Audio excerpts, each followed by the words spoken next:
আমাদের কাছে প্রায় একটা কোয়েশ্চেন আসে যে আমি একজন ব্রিটিশ ন্যাশনাল অথবা permanent resident in the UK, অনেক বছর আগে বিয়ে করেছি, কিন্তু আমার স্পাউসকে ইউকে নিয়ে আসতে পারতেছি না কারণ উনি English language test requirement meet করেন না।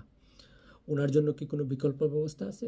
প্রথমে যে জিনিসটা ক্লিয়ারিফাই করতে চাই সেটি হচ্ছে আজকের এই ভিডিওটি তাদের জন্য যারা ইউকে এন্ট্রি ক্লিয়ারেন্স অ্যাপ্লিকেশন করতে চাচ্ছেন either as a spouse of a British national অথবা permanent resident in the UK. তার মানে কারো আইএলআর এর উপর বেস করে যদি আপনি অ্যাপ্লিকেশন করতে চান তাদের জন্য, অন্য কোনো রুটের অ্যাপ্লিকেশনের জন্য না। আপনারা সবাই জানেন যে A1 English language test requirement হচ্ছে ইউকে স্পাউস ভিসা অ্যাপ্লিকেশনের জন্য one of the mandatory requirements. তারপরও আপনার কোয়েশনের সিম্পল আনসার হচ্ছে ইয়েস, আপনি without meeting the English language test requirement আপনি আপনার স্পাউসের জন্য ইউকে এন্ট্রি ক্লিয়ারেন্স অ্যাপ্লিকেশন করতে পারবেন অ্যাজ এ স্পাউস। কিন্তু আমি যেরকম ইজিলি বলে ফেলছি, ব্যাপারটা কিন্তু সেই রকম ইজি না, টু বি অনেস্ট। আপনি এই রিকোয়ারমেন্ট এক্সাম্পট করতে হলে আপনাকে দুই ধরনের এক্সাম্পশন আছে, এর মধ্যে যে কোনো একটা এক্সাম্পশন আপনার ক্লেম করা লাগবে।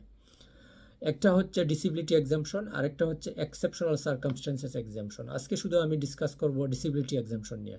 ডিসেবিলিটি এক্সাম্পশন হচ্ছে আপনার স্পাউসের এমন কোনো কন্ডিশন থাকতে হবে যেটা ফিজিক্যালও হতে পারে, মেন্টালও হতে পারে, যেটার কারণে উনি English language test requirement meet করতে পারতেছেন।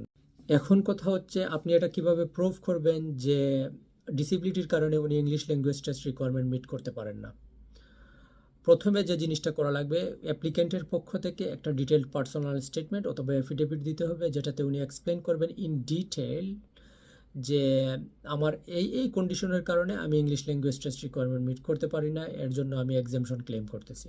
সেকেন্ডলি, ওনার কনসালটেন্ট অথবা জিপির কাছ থেকে একটা ডিটেইল চিঠি নিতে হবে, যেখানে উনি প্রথমে nature of the condition explain করবেন, তারপরে এই কন্ডিশনগুলো ওনার ডে টু ডে অ্যাক্টিভিটিতে কীরকম ইম্প্যাক্ট করে সেইটা এক্সপ্লেন করবেন। এরপরে এই কন্ডিশনগুলো ওনাকে ইংলিশ ল্যাঙ্গুয়েজ টেস্ট পাস করা থেকে কিভাবে প্রিভেন্ট করে এইটা এক্সপ্লেন করবেন। এরপরে বলবেন যে ওনার আগামী 2 বছর অথবা 3 বছরের ভিতরে ওনার ইংলিশ ল্যাঙ্গুয়েজ টেস্ট পাস করার কোনো পসিবিলিটি আছে কিনা, এই জিনিসগুলো উনি এক্সপ্লেন করবেন।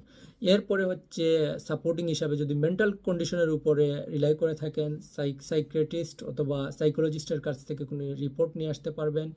এরপরে হচ্ছে যদি কোনো কারো ল্যাঙ্গুয়েজ ব্যারিয়ার থেকে থাকে তাইলে স্পিচ থেরাপিস্টের কাছ থেকে কোনো একটা রিপোর্ট নিয়ে আসতে পারবেন। ফাইনালি যে জিনিসটা দেওয়া লাগবে সেটা হচ্ছে অ্যাপ্লিকেন্ট যে ইংলিশ ল্যাঙ্গুয়েজ টেস্ট পাস করবার জন্য চেষ্টা করছেন সেই রিলেটেড প্রুফ দিতে হবে। ধরেন উনি কোনো টিউশন সেন্টারে টিউশন করছেন, তারপর একবার অথবা 2বার অথবা 3বার টেস্ট দিচ্ছেন কিন্তু পাস করতে পারেন নাই, এই রিলেটেড প্রুফ দেওয়া লাগবে। এখন সবগুলো ডকুমেন্ট যা আমি মেনশন করছি সব দিয়ে যদি অ্যাপ্লিকেশন করা যায় তাইলে অ্যাপ্লিকেশন সাকসেসফুল হবে। আমাদের এই রিলেটেড অ্যাপ্লিকেশনে আমাদের সাকসেস রেট হচ্ছে 100%। ধন্যবাদ।